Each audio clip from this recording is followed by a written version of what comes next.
అందరూ బాగున్నారండి. ఇప్పుడు మన ముందు క్లాస్కి వచ్చేసి మనం బ్లౌజ్ మోడల్స్ ఏంటో తెలుసుకున్నాం కదండి. ఇప్పుడు బ్లౌజ్ లాంగ్వేజ్, అసలు బ్లౌజ్కి పార్ట్స్ ఎన్ని ఉంటాయి, ఎన్ని ముక్కలు మనం కటింగ్ చేయాలి, అసలు పొడవు అంటే ఏంటి, వెడల్పు అంటే ఏంటి, అసలు దాని గురించి మనం ఈరోజు క్లియర్గా తెలుసుకుందామండి. మన ఛానల్ని కొత్తగా చూస్తున్నట్టయితే కనుక సబ్స్క్రైబ్ చేయడం మాత్రం మర్చిపోకండి. ఇప్పుడు మనం టాపిక్లో మన ఈరోజు క్లాస్ టాపిక్ వచ్చేసి మనది బ్లౌజ్వి అంటే బ్లౌజ్ లాంగ్వేజ్.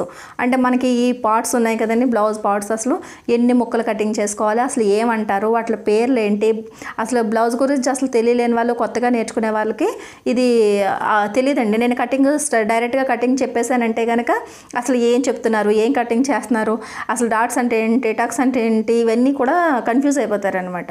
అందుకని చెప్పేసి మనం నెమ్మదిగా ఒక్కొక్క పార్ట్ గురించి వివరంగా తెలుసుకుందాం. ఫ్రెండ్స్, ఇది బ్లౌజ్ది మనకి బ్యాక్ పార్ట్. అసలు బ్యాక్ పార్ట్లోని మనం దేని గురించి ఏం చెప్తాం అంటే ఏమంటారన్నది విషయం చూద్దామండి. పొడవు అంటే ఏంటి, వెడల్పు అంటే ఏంటి, అసలు ఎక్కడి నుంచి ఎక్కడికి చూస్తారన్నది ఫస్ట్ మనం అది తెలుసుకుందాం. బ్లౌజ్ని మనం ఇలాగ పెట్టిన తర్వాత ఫస్ట్ చూడాల్సింది పొడవు అంటే మన భుజాల దగ్గర నుంచి కింద నడుము దగ్గరకు ఉన్న దీన్ని పొడవు అంటారు. ఈ లెంత్ని పొడవు. వెడల్పు వచ్చేసి ఈ చెస్ట్ లూజు అనేటప్పటికి ఈ చంక దగ్గర నుంచి ఈ చంక దగ్గర వరకు ఉన్న దాన్ని చెస్ట్ లూజు అంటారు, చెస్ట్ లెంత్ అనమాట. ఇది ఇక్కడ నడుము దగ్గరకు వచ్చేసి ఇది నడుం లూజు అంటారు, ఇది నడుం లూజు. ఇక్కడ ఇంతవరకు అయిన తర్వాత ఈ నడుము లూజు దగ్గర మనకి 2 టక్స్ ఉంటాయి, 2 కుట్లు ఉంటాయి కదండి వేపు దగ్గర. ఈ రెండిటిని కూడా టక్స్ అని కానీ డాట్స్ అని కానీ అంటారు. ఇవి మనకి ఈ 2 కుట్లు వస్తాయి. దాని తర్వాత ఇవి భుజాలు ఉన్నాయి చూడండి, ఇక్కడి నుంచి ఈ భుజం దగ్గర నుంచి ఈ భుజం వరకు కూడా షోల్డర్. మనకి భుజాలని షోల్డర్ అంటారు. ఇక్కడి నుంచి ఇక్కడికి షోల్డర్ లెంత్ ఎంత అనేటప్పటికి ఈ భుజాల దగ్గర నుంచి ఇంతవరకు కూడా షోల్డర్ లెంత్ అనమాట. తర్వాత ఈ మధ్యలో ఉన్న గ్యాప్ ఉంది చూడండి, ఇది మెడ వెడల్పు. మెడకి పైన షోల్డర్ దగ్గర మెడ వెడల్పు. మెడ వెడల్పు అంటే ఇక్కడ ఈ మధ్యలో నుంచి ఇక్కడికి పెడతాం అనమాట మార్కింగ్. ఇది మెడ వెడల్పు ఎంత అన్నది చూసుకుంటాం. దాని తర్వాత మెడ డీప్ ఎంత, మెడ పొడవు ఎంత. మెడకి పొడవు ఎంత అంటే ఇది వస్తుందండి పొడవు. మెడ పొడవు ఎంత, కొంతమందికి 8 ఇంచులు ఉండొచ్చు, 9 ఇంచులు ఉండొచ్చు, 10 ఉండొచ్చు, 11 ఉండొచ్చు, 12 ఉండొచ్చు. ఇది ఇది పొడవు అనమాట. మెడ లూజ్ అనొచ్చు, లేదంటే మెడ పొడవు అని కూడా అంటారు. ఇది వచ్చేసి ఆర్మ్ రౌండ్ అని కూడా అంటారు, చంక రౌండ్ అనమాట. చంకల దగ్గర నుంచి మనం ఎప్పుడూ కూడా స్టిచ్చింగ్ చేసినప్పుడు అదర్ లాంగ్వేజ్ యూజ్ చేసి ఎక్కువగా కన్ఫ్యూజ్ అయ్యే దానికన్నా మన తెలుగులోని ఏమంటారు ఒరిజినల్గా మనం నేర్చుకుంటేనే చాలా బాగా అందరికీ అర్థమవుతుందని నా ఉద్దేశం అండి. ఇది చంక లూజ్ అనమాట. ఈ రౌండ్ వచ్చింది కదా, ఇది చంక దగ్గర.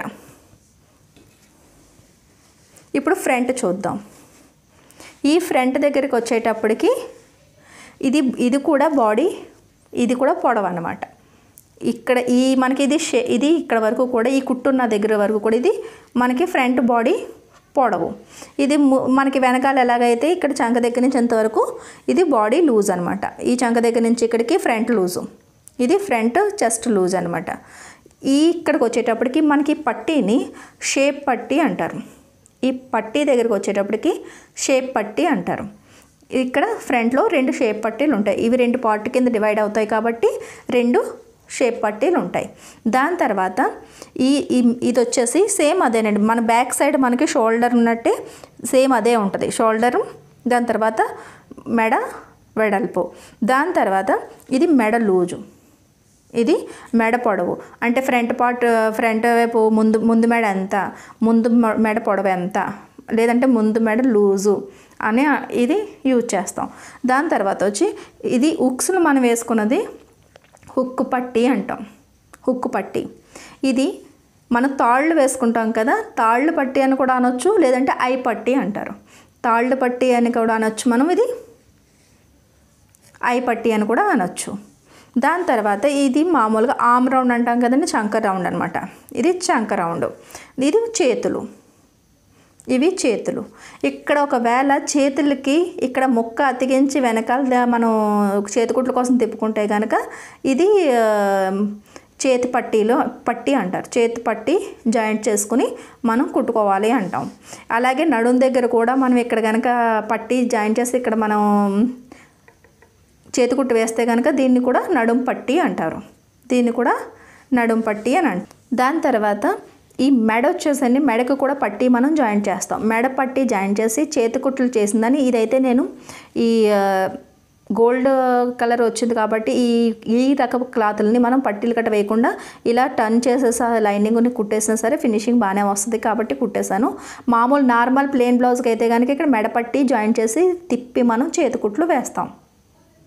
దాని తర్వాత ఇప్పుడు వచ్చేసి పార్ట్స్ అనమాట. ఇప్పుడు వరకు చెప్పినవన్నీ కూడా బ్లౌజ్కి పార్ట్స్. దాని తర్వాత కటింగ్ చేసేటప్పుడు కానీ మనకి కుట్టేటప్పుడు కానీ ఎక్కువగా యూజ్ చేసేది ఖర్చులు. ఖర్చులు చాలా ఇంపార్టెంట్ అండి. ఖర్చులు మనం చూసుకోకపోతే కనుక ఇబ్బందిగా ఉంటుంది. ఇది బ్యాక్ సైడ్కి వచ్చేటట్టు చూసారు కదా, ఇది ఎంత వదిలి కుట్టేమో అన్నదాన్ని ఇది మిగిలిందని ఖర్చులు అంటాం. ఈ చంక దగ్గర జాయింట్ చేసినప్పుడు మనకి ఇటువైపు వచ్చింది కదా కుట్లు, దీన్ని ఖర్చులు అంటాం. ఇది ఫిట్టింగ్. ఇక్కడ మనం చేసేది ఈ మనకి ఫ్రంట్ పార్టు బ్యాక్ పార్టు చేతులు కలిపి అతికించేది మనకి ఫిట్టింగ్ స్టిచ్చింగ్ అనమాట. ఫిట్టింగ్ అయిన తర్వాత మిగిలిన ముక్కల్ని ఖర్చులకి అంటారు. ఇది ఫిట్టింగ్ లైన్ అండి. ఇది మిగతాదంతా మనకి ఖర్చులది. ఈ ఖర్చుకి అంటాం దీన్ని. అలాగే మనకి ఇటువైపు కూడా సేమ్ అదే.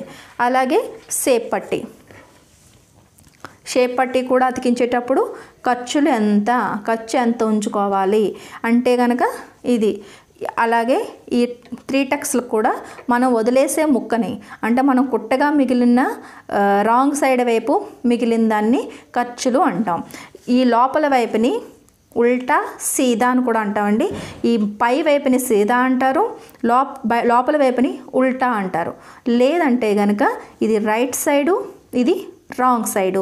ఎందుకంటే కటింగ్ చేస్తున్నప్పుడు నేను రాంగ్ సైడు రైట్ సైడు ఖర్చులకి అన్నప్పుడు ఒకవేళ అర్థం కాదని చెప్పేసి నేను ముందే మీకు ఎక్స్ప్లెయిన్ చేస్తున్నాను అన్నమాట. ఇది ఖర్చులు, ఇది రాంగ్ సైడు, ఇది రైట్ సైడు. ఇన్ని ముక్కలు ఉంటాయండి. ఇన్ని ముక్కల్లోనే మనకి బ్లౌజు తయారవుతుంది. ఇప్పుడు ఇది ఎలాగ మనం కటింగ్ చేసుకోవాలి, ఈ పొడవులు ఎలా చూసుకోవాలి, వెడల్పులు ఎలా చేసుకోవాలి అన్నది తర్వాత వీడియోలో మనం నేర్చుకుందాం. ఇవి ఇన్ని రకాలుగా చెప్పాను కదా అని చెప్పేసి కొత్తగా నేర్చుకునే వాళ్ళు మాత్రం భయపడొద్దండి. చాలా ఈజీగా, చాలా సులువుగా, అసలు మీరు బ్లౌజ్ నేర్చుకున్నట్టే మీకు తెలియదు. అంత ఈజీగా నేను నెమ్మదిగా కొద్దిగా చూపిస్తాను వీడియోస్లోని. అలా ఏంటంటే పార్ట్స్గా చూడడం వల్ల మనకి బ్లౌజ్ క్లారిటీగా అర్థమవుతుంది. ఒకే బ్లౌజ్ని ఒకే వీడియోలోని కటింగ్ చేసేసి రెండో వీడియోలోని స్టిచ్చింగ్ చేసేస్తే అర్థం కాదు. కాబట్టి నేను నెమ్మదిగా మీకు చూపిస్తాను. రెగ్యులర్గా క్లాసెస్ని చూస్తూ ఉండండి, అస్సలు మిస్ కావద్దండి. మళ్ళీ నెక్స్ట్ వీడియోలో కలుద్దాం. మన ఛానల్ కొత్తగా చూస్తున్నట్టయితే కనుక సబ్స్క్రైబ్ చేసుకోవడం మాత్రం మర్చిపోకండి.